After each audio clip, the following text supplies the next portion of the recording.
Bharatiya Janata party और केंद्र सरकार बेहद डरी हुई है और उसके डर का कारण आप सब जानते हैं कि राहुल जी की जिस प्रकार से पदयात्रा हुई, सफलतम पदयात्रा, ऐतिहासिक पदयात्रा, और उसके बाद जो हिंडनबर्ग का जो रिपोर्ट आया है और उसमें अडानी की संपत्ति आधे से भी कम रह गई है, इससे बेहद घबराए हुए हैं। सुनने में तो यह है कि दूसरा कोई रिपोर्ट और जारी करने वाला है और इस कारण से राहुल जी ने जो लोकसभा में 4 सवाल पूछे उसका जवाब तो नहीं दिए, लेकिन पहली बार ऐसा हुआ है कि सत्ता पक्ष ने लोकसभा राज्यसभा दोनों को बाधित किया, चलने नहीं दिया।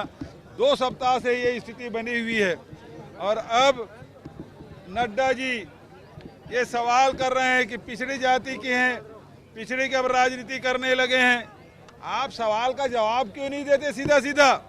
अडानी से आपके संबंध क्या है? विदेश यात्रा कितने बार गए हैं? सेल कंपनियों से पैसे कैसे रूट हुआ? इन जो 3-4 सवाल हैं उसका जवाब क्यों नहीं देते? उसकी जांच क्यों नहीं कराते? और इसका जवाब तो नहीं दे रहे हैं, लेकिन पिछड़े वर्ग की बात कर रहे हैं। और इसके राष्ट्रीय उपाध्यक्ष डॉक्टर रमन सिंह, ठाकुर रमन सिंह, ये कहते हैं कि भूपेश बघेल यहाँ का मुख्यमंत्री छोटा आदमी है, क्योंकि मैं पिछड़े वर्ग से हूँ, किसान हूँ, तो मैं छोटा हो गया। भानु प्रताप के उपचुनाव में उन्होंने पता नहीं चूहा, बिल्ली, कुत्ता किस किस विशेषण से विभूषित किया था मुझे। तो ये पिछड़े जाति के बारे में भारतीय जनता पार्टी के राष्ट्रीय उपाध्यक्ष के बयान जो है इस प्रकार से, यही भारतीय जनता पार्टी के विचार हैं कि पिछड़े जातियों के बारे में इनके विचार क्या है स्पष्ट हो जाता है। तो ये इधर उधर दाएं बाएं करने के बजाय तो सीधा सीधा बताए। अडानी के बारे में जो सवाल राहुल जी ने जो पूछा है उसका जवाब आना चाहिए।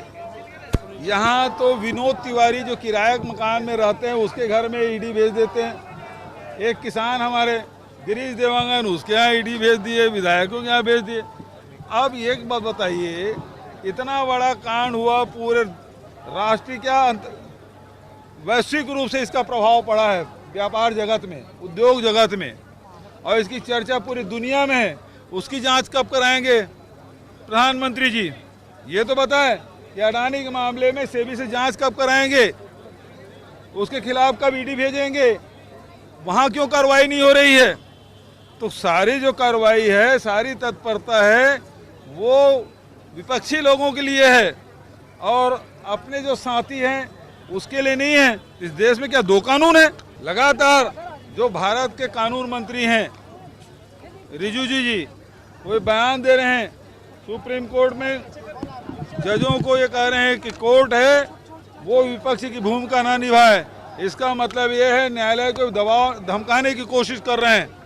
तो ये जो दबाव है, और राहुल जी यही बात कर रहे हैं, लगातार जितने भी हमारे संवैधानिक संस्थाएं हैं उसको दबाने की कोशिश, उसे नियंत्रित करने की कोशिश लगातार की जा रही है, जिसका विरोध राहुल जी और कांग्रेस पार्टी कर रही है।